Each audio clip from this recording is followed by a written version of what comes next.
All right, thank you very much for coming this afternoon. My name is Sandra Alfas. I'm the director of the Ray Walpole Institute for the Study of the Holocaust, Genocide, and Crimes Against Humanity here at Western Washington University, and I'm also a professor of German in the Department of Modern and Classical Languages. We are very excited to see so many of you here this afternoon for our presentation.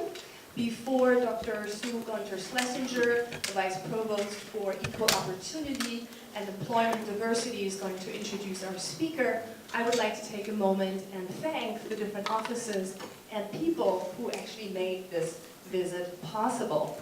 So as you were able to read on the press release and on some of the posters, this is a co-sponsored event, so thank you very much to the Equal Opportunity Office, to CHSS, which is the College of Humanities and Social Sciences, to the Provost's Office, to us, the Walpole Institute, university residences, and the Western Libraries. They all helped organize this talk. In particular, I want to thank Clarissa Mansfield and Connie Mallison in the libraries for their help. In Equal Opportunity, I would like to thank Haley Chittick and Linnea Rickman for their help. And last but not least, Sheila Pinnell, who's the new administrative assistant to the Walpole Institute, and I already would not know what to do without her, so thank you. I also want to take the opportunity to thank our student volunteers, and this year's student volunteer coordinator is Rachel Perkins. Rachel, where are you? Anthropology is very well represented in the Institute, so thank you to all of the anthropology students who are so eagerly helping, as well as German students and history students. I would like to extend a very special welcome to our community, and in particular, we are fortunate to have with us today Mrs. Noemi Bahn, who many of you know, our local Holocaust survivor and educator. Welcome, Noemi. We're so glad to see you.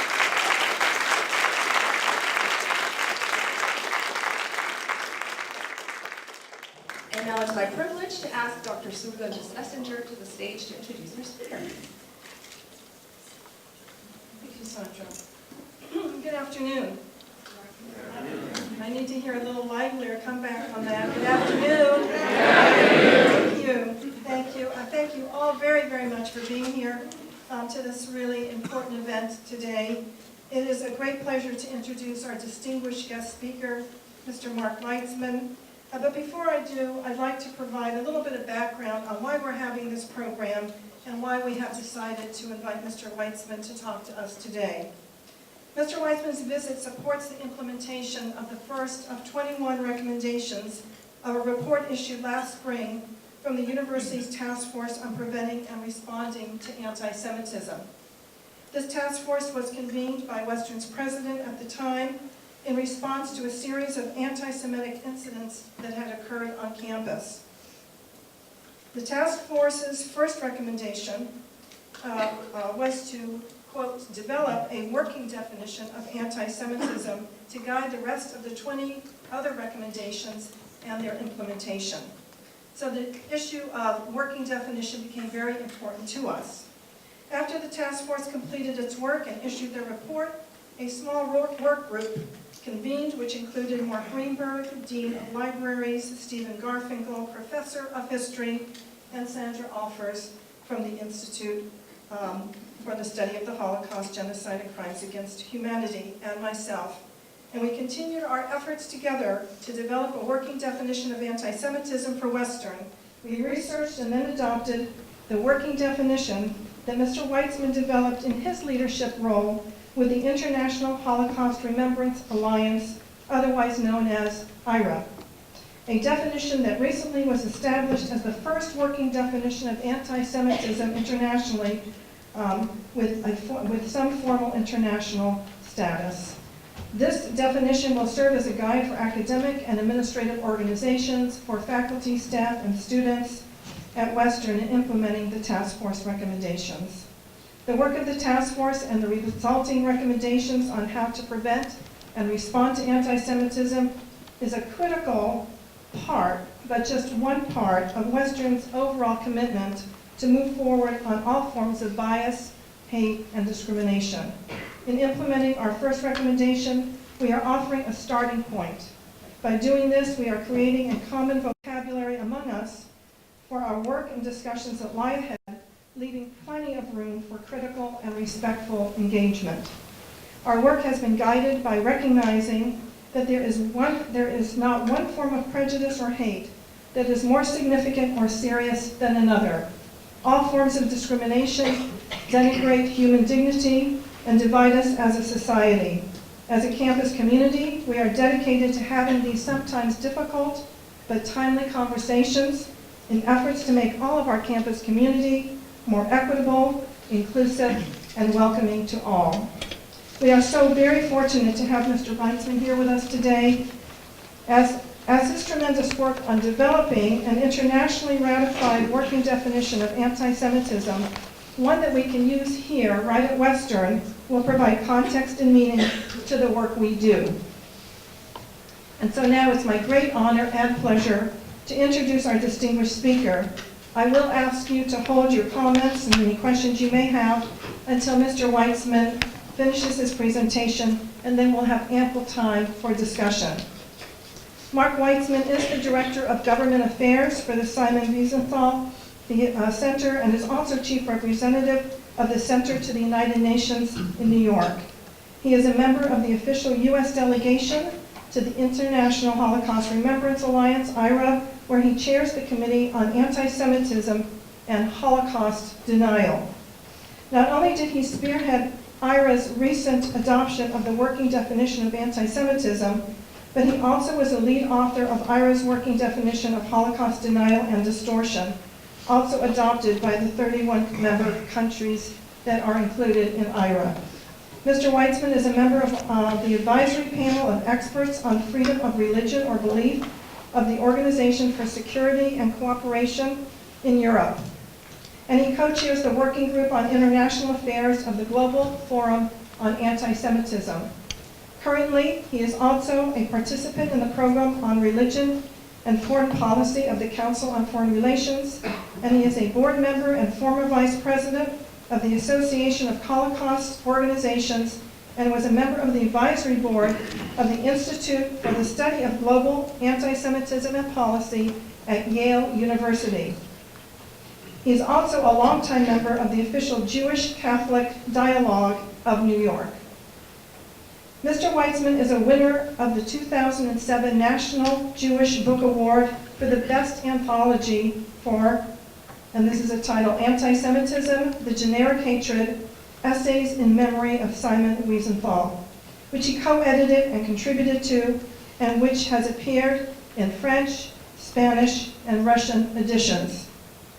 Among his many publications, way too numerous to mention all of them here, is a chapter Mr. Weitzman authored entitled, quote, The Transmigration of Antisemitism, Old Myths, New Realities, which appeared in the volume of the book Not Your Father's Antisemitism, The Hatred of Jews in the Early 21st Century.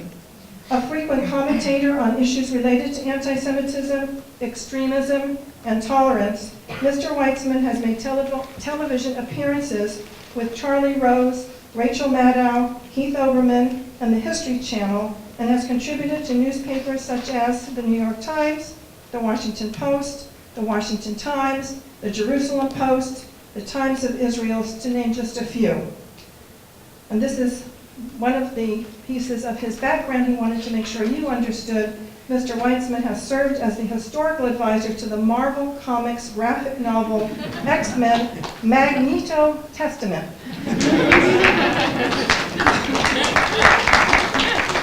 Mr. Weitzman has testified in Congress, met with world leaders, including UN Secretary Generals Kofi Annan, Ban Ki-moon, and Antonio Guterres, and has been a featured speaker at 3 UN conferences on anti-Semitism and extremism.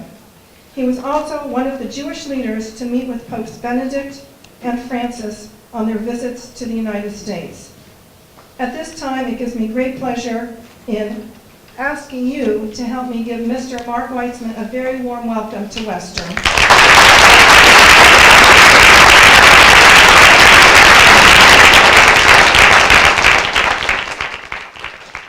Thank you. First of all, can you all hear me? Yes. Okay. Okay, thank you very much for the warm welcome. I'm actually surprised that the applause for Magneto did not drown out the applause for myself. I would have ranked it that way personally, but that's your choice. But I really, to the thanks that Sue mentioned and Sandra mentioned, to everybody who invited and worked on this program, I also want to add my personal thanks to both Sue and Sandra and the members of the steering committee who have worked so hard, students, faculty, and administration, in not just putting this program together, but also in creating an atmosphere and environment where I think, which is unique in American universities today, which is proactive and is dealing with an issue before it becomes a crisis, and is recognizing the importance of creating and establishing something that really has an effect on the culture of the campus and a long-term effect, rather than waiting, as I said, for a crisis to happen. So I applaud all those involved in the effort to do that, as well as the campus at large for engaging in this dialogue. And it's really my pleasure and honor to be here and to be a part of that in any small way that I can contribute. I wanted to begin with a very simple question of why did we work on the definition of anti-Semitism? Why did it take a number of years, 2-3 years, massive political engagement, a massive amount of commitment of time and energy and effort to do something that on the surface we would say, as with any other type of hate, should be rejected at face value? Any manifestation of hatred or prejudice or bigotry to any group of people or any individual is something that we would think would automatically be legitimized and rejected and repudiated. And yet clearly we felt that it was worth investing in international effort on a high political level to come up with this working definition. So I'm going to basically take you on a little bit of an historical tour, not too much, it's not a history lecture, don't worry, to begin with, and then go into the creation itself. So I'm going to begin with the synagogue in Wuppertal, Germany. This is a synagogue that was a rebuilt synagogue from a community that dated back to, I think the earliest mention is the late 1590s, so it's almost 600-year-old community. And the synagogue was destroyed by the Nazis in 1938. This is the rebuilt synagogue from the remnants of the Jewish community that came back and reestablished themselves after the Holocaust. Okay? And then there are two slides I put together. The bottom one, you can see 3 Molotov cocktails that were tossed at the synagogue in July 2014 by 3 men. And on top, that's the police investigating and doing the evidence search. So you see it was a clear arson attack. And 3 people were arrested, and they acknowledged what they had done. They confessed. And they said they all came from Middle Eastern background, and said that they were doing it in anger at Israel's actions in the Gaza in the summer of 2014, spring, summer of 2014. But nonetheless, they hadn't gone to the streets in a protest, whatever. They had firebombed a building with no regard whether people were in it or not in it, etc. So that's the first thing.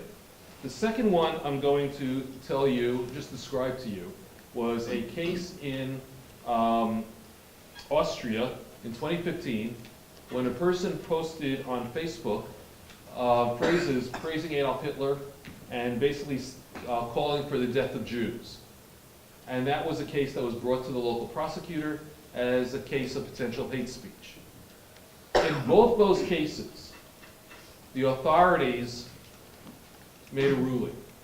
I would suspect, if I asked for a poll from you, and obviously it's skewed a little bit because we're standing here and sitting here on it, but would you judge those to be anti-Semitic, 2 cases? One a case advocating for praise of Hitler and death for Jews, and the other a firebombing with potentially victims inside.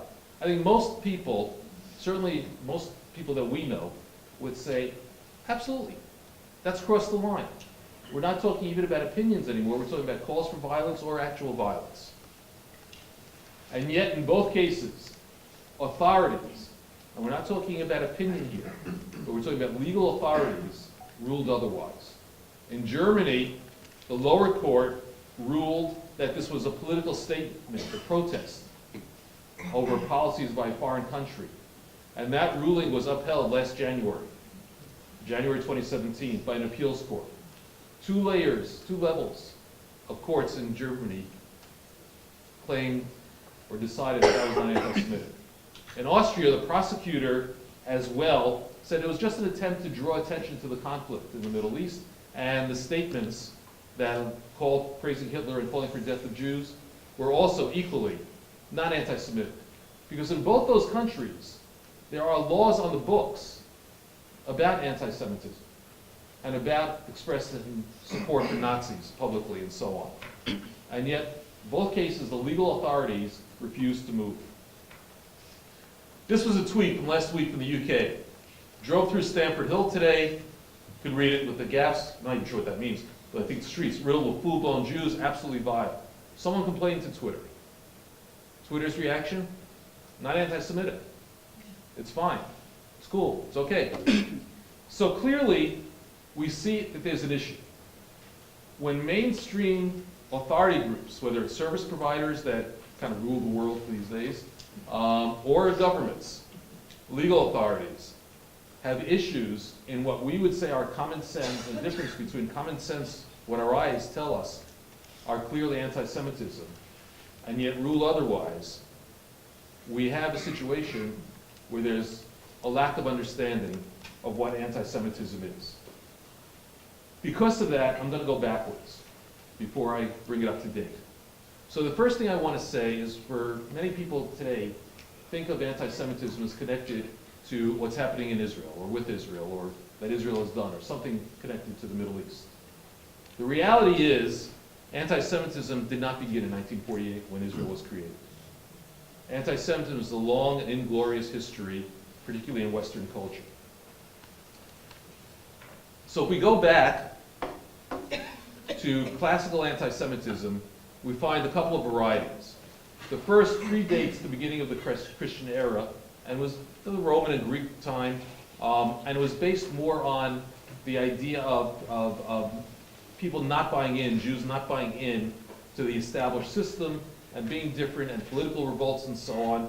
And scholars today basically call that anti-Judaism as distinct from anti-Semitism.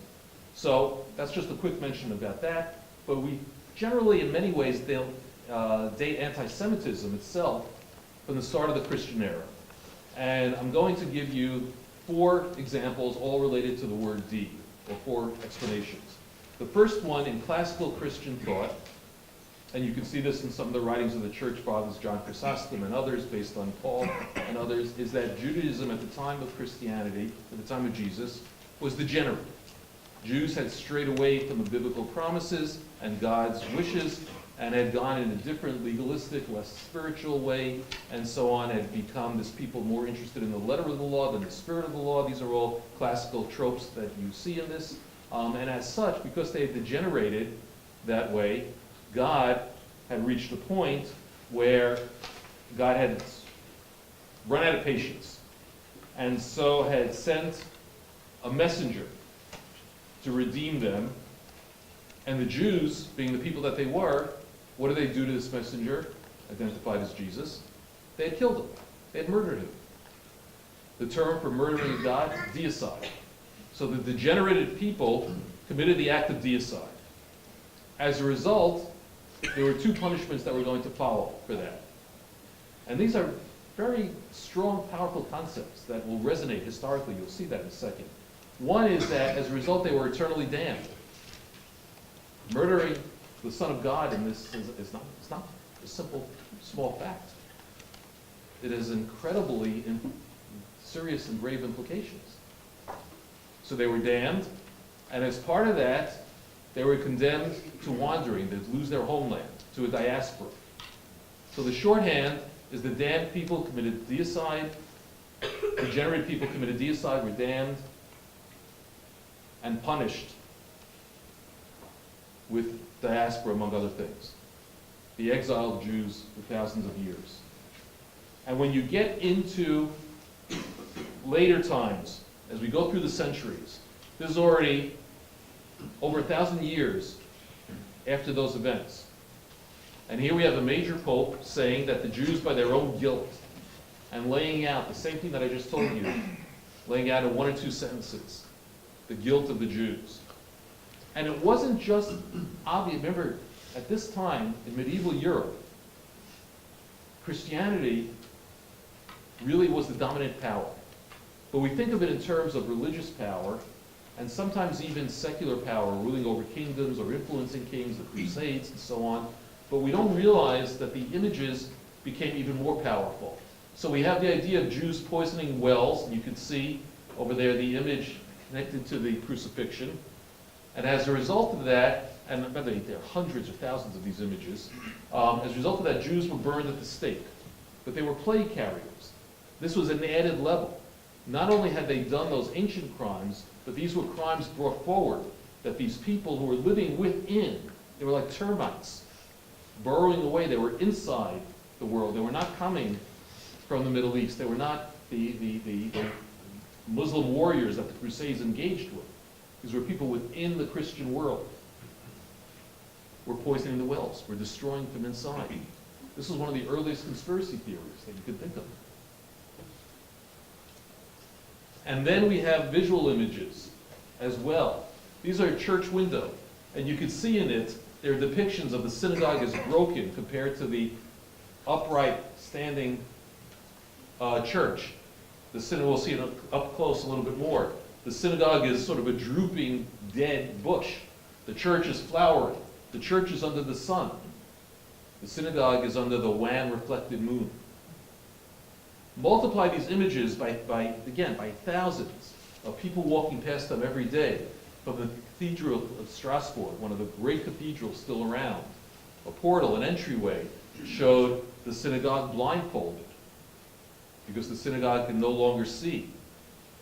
They had been blind to reject Jesus, and that blindness was carried forward up to that point and later, while standing upright, firm with a strong supporting staff, is the church. And I could continue with showing more of these details, but they ended up creating a picture that permeated the way people looked and viewed Jews. So we're talking about something now, we're beginning to get on to what I'll call structural anti-Semitism, which is the anti-Semitism that in some ways has been the dirty little secret of Western culture. And we fast forward a little bit to Martin Luther. We move away from the Catholic world into the Protestant world. Luther began by reaching out to the Jewish community. He thought he would find support there. And there were some Jews, including one example of a stray Kabbalist, a Jewish mystic, who saw Luther as the forerunner of the Messianic age because he was attacking the church. But when Luther found out and realized that Jews were not converting en masse to become Protestants, he turned on them with a fury. And this is a writing from his book on the Jews and their lies, and you can see, and just look down, I'm not even going to read it, you can read it for yourselves, I don't like reading PowerPoints. But you can see the range of attack, the level of invective, and just think this happened in Germany. It was a few hundred years, and during Luther's time, there were no murderous persecutions of Jews. But multiply these attitudes seeping around and sitting around in what was the dominant religion of the country, and you begin to get a sense of the inhospitable layer that Jews were always dealing with. But it wasn't religion only. Voltaire is known as the father of the Enlightenment. The Enlightenment was the revolt against religion. It was the rejection of the superstitious church, the opening and flowering of intellectual inquiry, of scientific inquiry, and so on. But for Voltaire, and among others, that group, an attack on the church also meant an attack on the origins of the church. And if there was a link between Judaism, which had been the fount from where the church came from, then Jews and Judaism also came under attack. And in some ways, a more bitter attack than the church itself. And again, just one quote from Voltaire, and any of these could be topics, have been topics of books and seminars and whatever. So we're really just skimming the surface here. If we began, let's say, with religious anti-Semitism, from the church and the Protestant world. We're now going on to a more rational intellectual anti-Semitism that is not rooted in religion necessarily, but is nonetheless still present. And then in the 19th century, after Darwin and social Darwinism, came the attempt to create a taxonomy of racial science, where people were put in groups according to their supposed origins and physical characteristics. And there were superior groups and inferior groups. And of course, at the bottom, and the root of all evil, for some of these people, were the Jews. So this is the work of one of the founders of racial science, a man who had a direct influence, and there was a chain through him, through another man, Houston Stewart Chamberlain, who was actually inspired Hitler directly, who all came in and played on this idea that there were races, and the Aryan race is the most superior, even though they're highly, I don't think you'd find anyone today who believes in the Aryan race by itself, other than a small band of committed Nazis today. And that Jews were either inferior or were the arch enemy. So that's a further strand. So each one is building on the past, and each one is adding to it. If you weren't religious, but you could be a rational anti-Semite. And if you were a scientist, then you could be a scientific anti-Semite. To the point where, in the late 19th century, a German publicist named Wilhelm Marr coined the term anti-Semitism. It had been used slightly before that, but Marr really was the one who publicized it. Up to that point, it had been anti-Judaism or sort of loose things. And Marr's idea was basically he wanted to give a scientific basis to anti-Semitism. He wanted to take it out of the street and into the academy, into the intellectual circles of the time. He wanted to get away from the street rabble. So he glossed it as anti-Semitism to tie into this idea of races and so on, and Semitic races. And by the way, that is why people who generally work in the field do not hyphenate it. Because if you hyphenate it, you give legitimacy to the idea that there is a Semitic race, and you're sort of playing into or along with this whole idea. By unhyphenating it, it basically brings it back to Marr's original point, which was essentially targeting Jews, and you're not really dressing it up with this artificial idea of Semitic, anti-Semitic, or non-Semitic, and so on. So Marr wanted to anchor it in the science of the new race and give the term more respectability. And for Marr, Germans and Jews were locked in a long-standing conflict, which he saw as racial, and Jews were winning, and he was terrified. Does this sound familiar? Yeah. An immigrant group, a foreign group, winning a culture war, so to speak. So he came up with this idea, and he felt that Jewish emancipation, which had been allowed and permitted by German liberalism, these terms are very familiar, aren't they? Had allowed Jews to control German finance and industry and seize control and were weakening Germany from the inside. And since there was a racial quality involved, Jews had shown themselves to be superior and were winning the war. And he had to do something to fight it. Thus, he wanted to anchor it and put it in and create this, and founded the first League of Anti-Semites, which was a political party based on anti-Semitism. And all this was in late 19th century Germany. Odd and interesting and hopefully hopeful note to the end. Marr, by the end of his life, had repented of his views and publicly apologized to the Jewish community. And there's hopefully a lesson in that as well. But anyway, we have him to thank for the political and prevalence of the term anti-Semitism. The next one was, I don't know if I did a slide on that one. No, I didn't do that. We'll leave that up for a second. Was the anti-Semitism that grew out of the works of Marx and other early socialists and communists that saw Jews as interested only in capital, their God as only being God of money, and were tools of the exploiters and the capitalists to oppress the working class, and created a framework of another kind of anti-Semitism as well. So again, by the way, you're seeing that anti-Semitism is on the right and the left, in the scientific, in the halls of science, and in the street.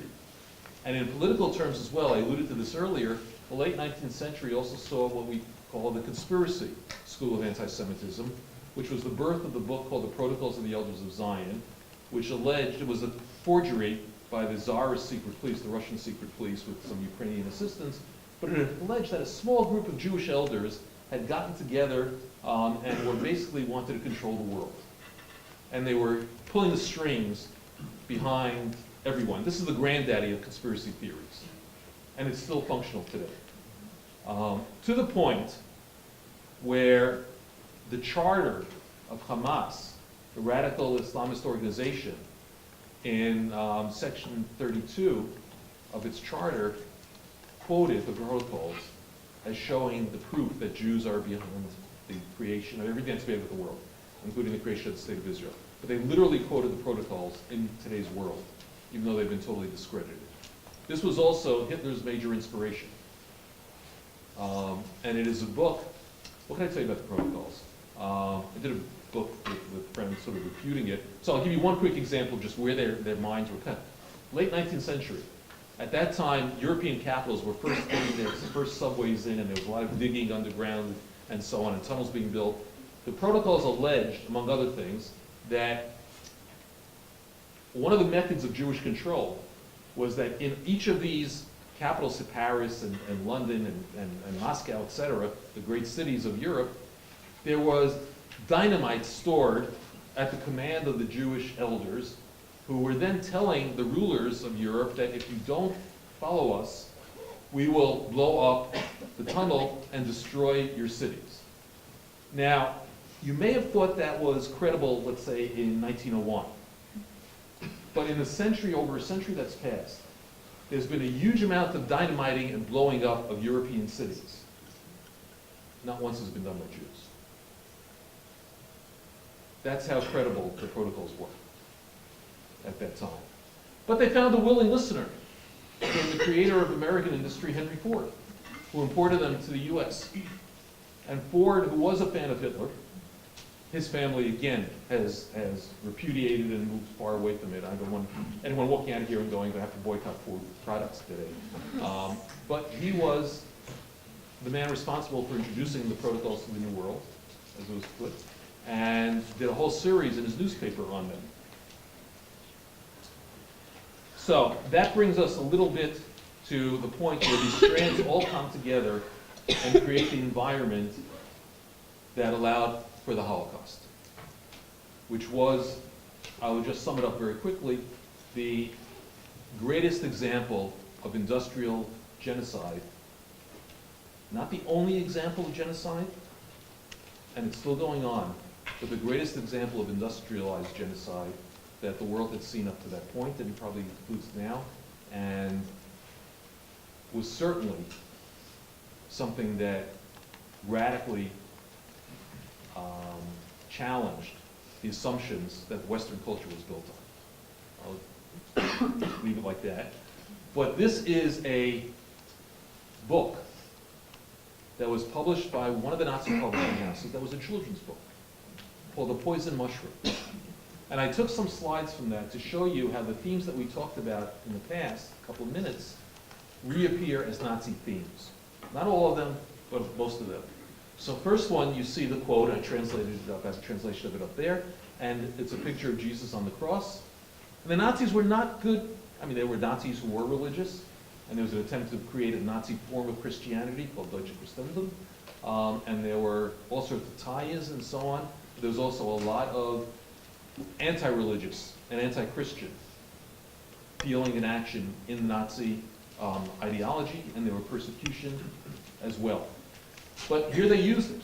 They tapped into that vein of religious anti-Semitism to teach children how to be further anti-Semites and legitimize, justify Nazi anti-Semitism. In terms of the anti-intellectual, the irrational, the Nazis also burned books. And this was an example of a major book burning. And those are some of the authors that were burned, whose books were burned. Albert Einstein, Freud, Hemingway, who was not Jewish, but no one is perfect. They didn't always apply it very, very carefully. But if they didn't like them, well, there it goes. Kafka. And the last author who no one ever heard of, but you may be more familiar as the writer of Bambi. What Bambi had to do with being, maybe it was too liberal, maybe it's still hard to justify or to understand. But nonetheless, the Nazi ideology Bambi was burned along with Kafka and Einstein and so on. The famous German poet Heine, a century before, had prophesized unwittingly and written that where they burn books, next they will burn men. And that was a prophecy that we all know came to pass. Back to the poison mushroom. The science, they went around in classrooms. I've spoken to survivors who experienced this. Noses were measured. Heads were measured to see if they fit into the Aryan definition or non-definition. So, of course, bizarrely enough, you had Jews who had perfect Aryan features and non-Jews who didn't fit into it, but nonetheless it was an attempt to legitimize and use science as they saw it, eugenics and other forms of science, to justify anti-Semitism. We find that all over today. People using scientific theories, or quote-unquote scientific theories, to justify racism and hatred. The idea of money. The picture speaks for itself. Jews will do anything for money. That's the only thing they worship. And they control the world. So at the same time, you had the bizarre thing, because the Nazis also invented the term Judeo-Bolshevism, meaning that Jews were behind communism. So in Nazi and in anti-Semitic ideology to today, you find the odd and hard to imagine conjunction that Jews are both capitalists who will do anything for money, and at the same time, they're communists who will do anything to subvert money. But somehow or other, this worldview is able to encompass both. So, that brings us up to today. My point with all this was that after the Holocaust, many of us, and particularly this applies to the United States, thought that anti-Semitism had been destroyed on a certain level. We knew it existed in subterranean currents of extremist groups. You're not too far from Idaho, where Coeur d'Alene, where the Aryan nations used to hang out, and groups like that. But they were numerically very small, and even though they were violent, and we just look at Oklahoma City, which until 9/11 was the greatest example of domestic terrorism that the U.S. had, which was done by a person, McVeigh, with connections to these groups and so on. But nonetheless, we didn't see it as sort of a mainstream problem. Jews had sort of entered into American society. They had candidates running as vice president. They had people in the Supreme Court. They had people in Hollywood and stars in music and industry and literature and so on and so forth. They were the minority success story. As other minorities were held back in many ways, Jews became pointed to as the minority success story. The reality is that it took some events to sort of open our eyes to that. So we go back to the year 2000. I'm going to say that one of the seminal events, some of the speaker is going to come, I think, next month here. The historian Deborah Lipstadt had an epic trial in London with a Holocaust denier named David Irving. Debbie will tell you all about it. She's great. But what it did, it stripped away the veneer from Holocaust denial and exposed it, end result, as another form of anti-Semitism. That question and those questions of Holocaust denial, distortion, and so on were one of the things that led to the creation of this group IHRA, International Holocaust Remembrance Alliance, which came about also in the year 2000, actually started in 1998, but the year 2000 at the same time as the Lipstadt trial. And this was partially the result, it was called, of a conference called together by the then Prime Minister of Sweden, Göran Persson, who wanted high-level heads of state, foreign ministers, etc., to come together to discuss anti-Semitism, and particularly, and the Holocaust. What was his motivations? There were two. One was, I think, no question, idealistic, which Persson had seen a poll in Sweden that showed remarkable ignorance about the Holocaust, and this concerned him a great deal. The second part was practical and political, I think, which was that at that time there was a lot of investigation beginning into the question of looted assets, of property taken from Jews that had found its way to Swiss banks and insurance companies and US, London, and a lot of other countries. And I think Persson had the sense that Sweden may have its own issues with that and wanted to sort of get ahead of the issue. So we called this conference together, and one of the things that was also interesting about this conference and very important was at the same time as countries that had formerly oppressed by communists and under communist rule in what was behind the old Iron Curtain in Europe had just come out, late 1980s, and so were just coming out, the fall of the Berlin Wall, and entering into, really for the first time in decades, they had been under Nazi occupation, then under communist rule. And they were creating new institutions for themselves, and one of those was looking at their history in an open and unfettered way for the first time. History under both the Nazis and the communists was political. It was not an academic discipline as we look at it today. It was not something open for debate. It was a political tool under a program laid down by the government, and you had to follow that. So, for example, in many of the memorial sites of the Holocaust, under communist rule, you will not find mention that victims were Jews. You will find here lie generic victims of fascism, because the communist program did not want to differentiate between groups, or sometimes the countries that they were, or the message, the audience that was targeted with these messages were audience that composed traditional anti-Semites as well. So there was an erasure of the Jewish, even the Jewish aspect of the Holocaust in many of these countries. There had been no confrontation with any local collaboration. That had been papered over, and other issues. So one of the things that was attempted through this forum in Stockholm in 2000 was the idea that the states, Britain, the United States, and places like that, France, Germany, Austria, that had already developed schools and scholarship dealing with the Holocaust, would be able to use that expertise to help the emerging countries and coming out in terms of their own emerging historiography, and learn how to approach the subject in an open way that had never been allowed before. So that was the impetus to create this group. But then over the past decade or so, and this group 2000, over the past decade or so, we have seen the situation change. And these countries that have now, even though some of them are now, as the Hungary of Viktor Orban infamously declared a couple of years ago, view themselves as illiberal democracies, not liberal democracies, but nonetheless, they have shown they have voting and rule of law to a certain extent and so on. But what we've seen is an upsurge, a radical upsurge of anti-Semitism throughout, particularly beginning in Europe over the last decade, in which there were just all sorts of violent attacks on Jews, murders in Copenhagen, in Brussels, in France, political assaults across the continent, mob violence and calls to murder Jews, social media, in the street, and so on, to the point where literally Jewish communities in Europe, which are very small and have still not recovered from the Holocaust and very often feel that they have to hide their Jewish identity, began to look at immigration and leaving Europe behind as the answer. A very recent poll, just a couple of weeks ago, showed that 1 out of 3 Jews in the United Kingdom has considered immigration. And that's the United Kingdom, which is supposedly our sister democracy. In France, there's been an exodus of Jews, which has the largest Jewish population outside of Israel and the United States.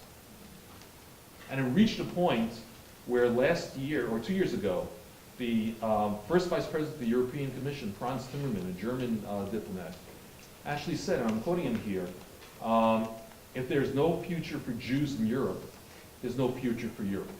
And what Timmermans meant is that, especially after the Holocaust, if Europe can't find a way to accommodate a small Jewish population, then it meant the structures of civil society, of liberal democracy, of human rights, have all failed. And that's where anti-Semitism has become a bellwether for where we are as our own societies. So that was Europe. And in many ways, as I said earlier, for the United States and people in the US, it was very comfortable and easy to say, it's Europe. That's where the Holocaust happened. There's a history of anti-Semitism there.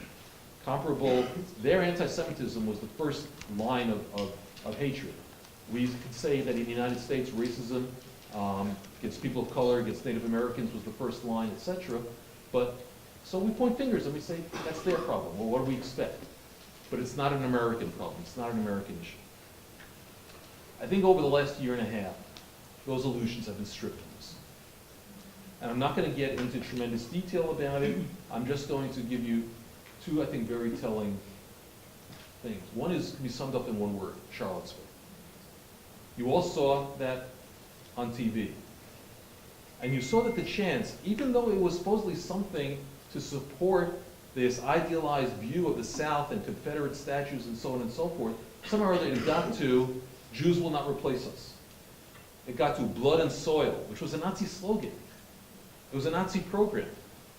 It was the idea that the land had to be stripped of Jews and given to Germans for their own purposes, Lebensraum, living room, and so on. That's where that term came from. It's directly linked to Nazi ideology. And all that was encompassed, as we saw in Charlottesville, and the reactions and lack of reactions to Charlottesville. And then we also have the fact that statistically, surveys have shown that in the last third of 2016 and 2017, anti-Semitism has surged. 1/3 higher in the last part of 2016 and 86% more in the first part of 2017. And I can give you more statistics. I'm not going to bother with more statistics, but that's what, and so you can ask, again, so what does that mean? And how do we define anti-Semitism? And that's where we began to go back to our work. Because in working with IHRA and chairing this committee, we began working on a definition of Holocaust denial and distortion. Holocaust denial, as I mentioned earlier, was an easy one. That's the David Irving type that Holocaust never happened, and it's usually done either by neo-Nazis or the government of Iran and people like that. None of whom have any political or any kind of civil legitimacy in our minds. But distortion on the Holocaust is quite different and much more dangerous. Distortion, for example, can be a country like Hungary that is supposedly dealing with the Holocaust but proposing a statue for a man who was a Nazi collaborator, a politician, a historian and a politician during World War II, who helped propose the Hungarian version of the Nuremberg laws, which stripped Hungarian Jews of their rights and citizenship. And yet, there was a recent proposal over the last couple of years by the government to create a statue and memorial for this man. That effort was stopped, by the way. But it's just one instance. Poland.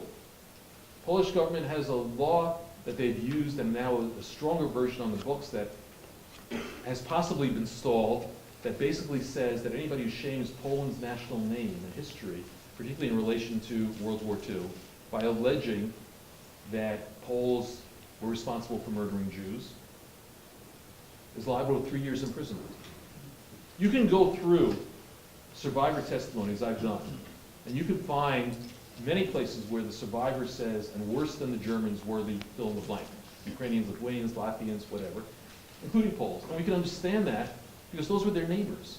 Those were the people that they grew up with, that they played sports with, that they went to school with, that they went to movies with, that they danced with, that they went to shops with, that they went to school with, that ate in each other's homes. And when they turn on you, the sense of betrayal is much stronger. And there were, of course, places where the Nazis never even came, where the local population took care of the work themselves. But if you say that, and even if you say that in the US, Polish law would say, this proposed law, that you're a criminal and possibly subject to 3 years imprisonment. So that's the distortion element. They're not denying that it happened. They're just saying you can't name us with it. And again, we had it in the first statement from the White House. Last January 27th, the International Day of Holocaust Remembrance connected to the liberation of Auschwitz, the Day of the liberation of Auschwitz, when the White House statement on the Holocaust omitted the word Jews. It went back to this generic thing that I talked about earlier. And there was some pushback on both sides, and then later the president spent a long time at the Holocaust Museum and so on, so I'm not putting that in the same category. But nonetheless, whether inadvertent or advertent, it was a form of distortion. So you have those kind of things that are going on, and we wanted to get that in. And we did, but it took 5 years of negotiation before we got 30 countries to sign on board for it. Because the way the process works, one country can block it. It's consensus-based, meaning every country has to join on. But as we're working on it, we realized that there were all these issues where we're talking about a word, anti-Semitism, let's say, and we had people who were coming from 30 different countries, over 30 different countries, from different professions, historians and educators and museums and memorial people, and civil society, NGOs and so on, and diplomats who were rotated in and out every couple of years and had no background on the subject whatsoever. And we're asking them to take action on something, and they're asking us, what is it that we're taking action on? And we had to give them a concrete definition, or else we weren't going to get any place. And that was the spark, to accomplish anything on this. And as you saw, defining anti-Semitism, there are 4 or 5 strands that I gave you right there to begin with. We could probably spin off more if we wanted to get more intense and deeper onto it.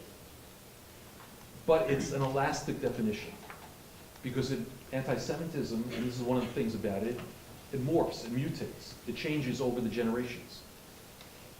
It grows in different seed form. And so we had to find something that would encompass all of that. And finally, we took the definition that had been existing before, that had been composed by an international body, but never really accepted by any official, with any kind of official status. And we worked on it, made some minor revisions and so on, and we presented it, and it took 3 years or so of negotiation before finally, in May of 2016, it was accepted at the plenary session of the IHRA in Bucharest, Romania. And that was an extraordinary event, because honestly, I thought it would take longer. But I think that people felt that the situation demanded urgency. And we couldn't go back and spend another 5, 6 years and starting from scratch. And they understood that. And that in itself was fascinating. So it came through a committee that I chaired, this Committee on Antisemitism and Holocaust Denial. And we had experts and diplomats working on it together, took suggestions. And it's the result, really, of deliberations of people from over 30 countries, from all these professions, different professions. And by the way, one of the things that I found most heartening is that most of the members of IHRA are not Jews. And they recognize that this is not a Jewish issue.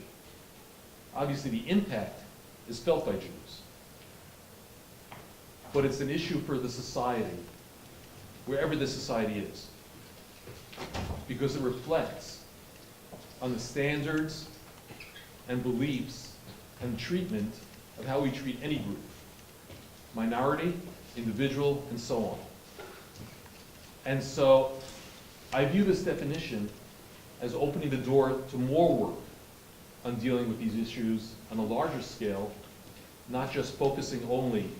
And we call it, it's a non-binding definition, legally non-binding. It doesn't have legal power. IHRA does not have any kind of enforcement authority. It has a political and moral dimension to it, a leadership dimension, an educational dimension. And that's how the definition is meant to work.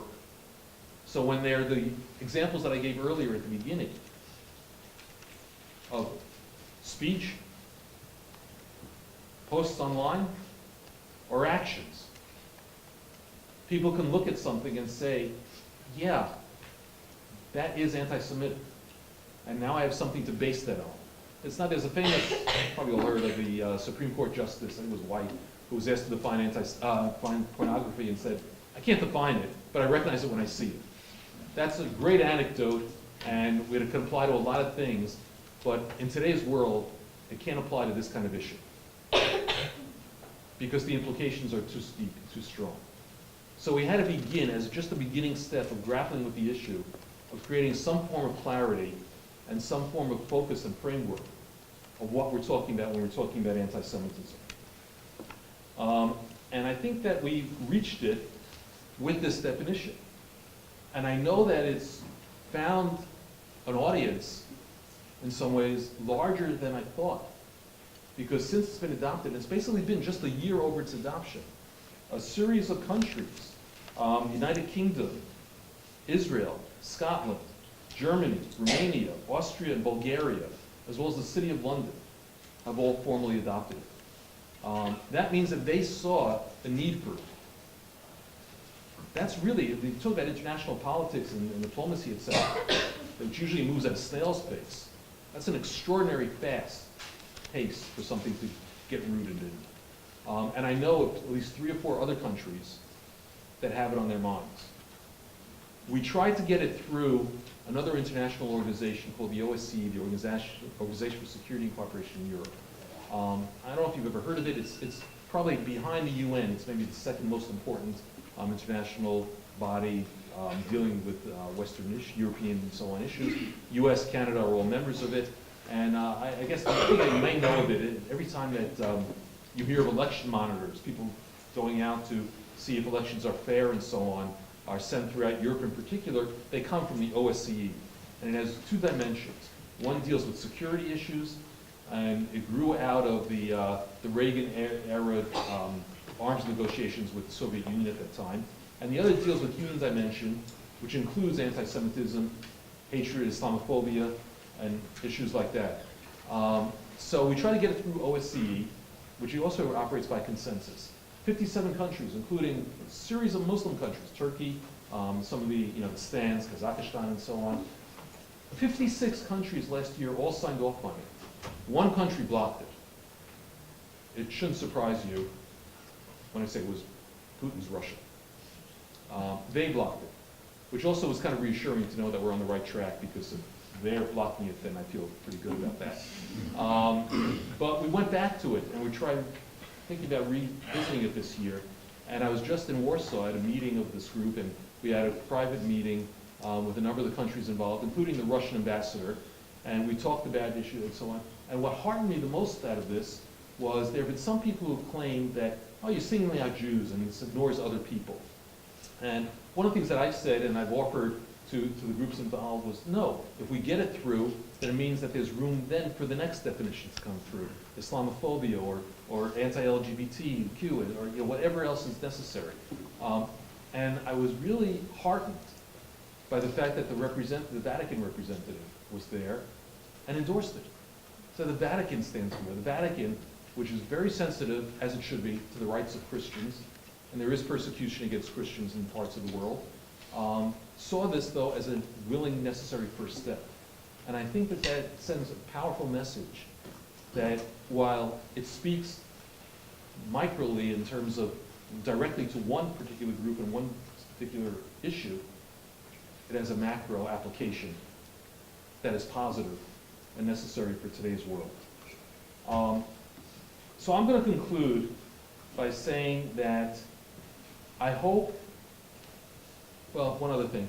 Last June, the European Parliament also endorsed it or called for all member nations to adopt it formally and to appoint a national coordinator to deal with issues related to anti-Semitism. And I think, again, it's a powerful, the definition has found a necessary space because it's needed, because people think it's practical and it's useful. It's not academic, it's not legal. It's a working tool. But that means that it's where you begin. And that's one of the reasons why I'm so heartened by the efforts on this campus. Because instead of waiting for a situation to escalate, and waiting for a crisis, and waiting for a Charlottesville or Richard Spencer showing up at the University of Florida last week and creating a massive controversy down there, instead of waiting for a wave of incidents, the university, growing out of the work of the combined student, faculty, and administration committee, has come up with a program beginning with the definition. But that's a first step. But I think that if it's adopted and moved forward, this becomes the first university in the U.S. to do that. It sets a statement, a tone, a model for others to follow of engaged dialogue and education, and of public education, in the best sense of the word. It shows what can be done in a time when there's a lot of discouraging news. It would be really nice to have the encouraging news of community that comes together, that listens to the victims, that acknowledges that a bigotry that too often we felt we didn't want to acknowledge, for whatever reason, has been isolated and ignored for far too long, is recognized, is called out for what it is, and creates and charts a path forward that I think and I hope others will follow. So I commend you for doing that. I thank you for coming and listening to me. I hope that I can answer any questions or whatever comes up next. And I really look forward to the next steps that you as a community and as leaders in this effort will take moving forward. Thank you.